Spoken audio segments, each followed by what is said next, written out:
ಬೆಳಗ್ಗೆ ಎದ್ದು ಹೇಳ್ತೈತಿ ನೋಡ್ರಿ. ಚಾ ಮಾಡೋಕೆ ಹಾಲಿಲ್ಲ ಅಂತ ಹೆಂಗ್ ನನ್ನ ತಲೆ ತಿಂತಿದ್ದಾಳೆ. ಚಾ ಮಾಡೋಕೆ ಹಾಲು ಬೇಕಂತ ಹೇಳಿಗೆ.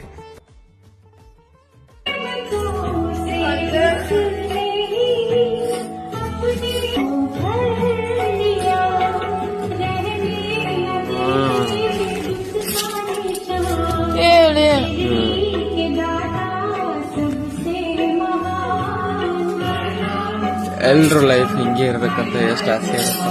ನಮ್ದು love marriage, love with arrange marriage. ನಾವು ಹೇಳ್ಬೇಕು, ಶಾಪ್ಗೆ ಹೋಗ್ಬೇಕು, ಆಮೇಲೆ ಇವಳಿಗೆ ಒಂದು ಸ್ವಲ್ಪ ಹಾಲು ತಂದು ಕೊಟ್ಟು ನಮ್ಮ ಕೆಲಸ ನಾವು ನೋಡ್ಕೋಬೇಕು. ನಡೀರಿ ಹೋಗೋಣ. ಹಾಲು ತರಕೊಂಡಿದ್ದೀನಿ.